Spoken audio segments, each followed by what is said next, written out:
इमलबाई अंगद कांबळे, शेल्लाळ, उदगीर तालुका, post तोंडशीर, जिल्हा लातूर. हे माझं गाव शेल्लाळ. मग इथं माझ्या इथं इमलबाई भिवाजी चिखले या शेल्लाळमध्ये, आणि त्यांनी थांबल्यात उदगीर तालुक्यामध्ये पंचायत समितीला, आणि डॉक्टर साहेब आहेत जिल्हा परिषदला. त्या दोन्ही घड्यावर मतदान करून मारा घडीन होऊत पुढे, ही आमची इच्छा आहे. ते कशावर तुम्ही असा मारा घडीवर? आमच्या गावचे काम केल्यात.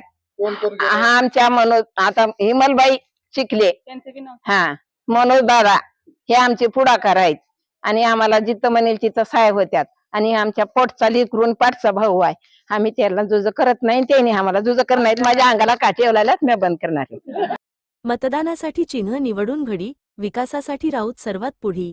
उदगीर तालुक्यातील निडेबन जिल्हा परिषद गटामध्ये आता जनतेनेच निवडणूक आपल्या हाती घेतली असून महिला आघाडीने तर निर्धारच केलेला आहे.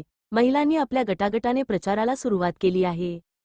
मतदानासाठी चिन्ह वापरू घडी आणि विकासात राहू सर्वात पुढी, अशा पद्धतीच्या घोषणा महिला देऊ लागल्या आहेत. आमच्या प्रतिनिधीने मतदारसंघाचा आढावा घेण्याच्या दृष्टीने शेल्लाळ आणि तोंडशीर परिसराचा आढावा घेतला असता प्रत्येक ठिकाणी महिलांनी स्वयंस्फूर्तपणे प्रचार यंत्रणा राबवायला सुरू केली आहे.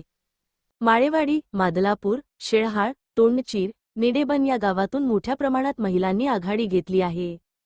त्याच पद्धतीने शिरोळ जानापूर पंचायत समिती गणात देखील बंजारा समाजाच्या महिलांनी पारंपरिक वेशभूषेमध्ये प्रचार करून सुनीता प्रकाश राठोड या पंचायत समिती गणाचे उमेदवार तर जिल्हा परिषद गटाचे डॉक्टर दीपक सोमवंशी या दोघांना विक्रमी मताधिक्याने विजयी करू असा निर्धार केला आहे. निडेबन पंचायत समिती गणातून विमलबाई भिवाजी चिखले आणि डॉक्टर दीपक सोमवंशी यांना विक्रमी मताधिक्य देऊ असा निर्धार लोकांनी केला असून जनतेनेच ही निवडणूक हातात घेतल्यामुळे राष्ट्रवादी काँग्रेस आणि भारतीय जनता पक्ष युतीचे उमेदवार प्रचंड मतांनी विजयी होतील, अशा पद्धतीची चर्चा गावागावातून सुरू आहे. राष्ट्र माझा लाईव्ह न्यूजसाठी नागनाथ ससाणे.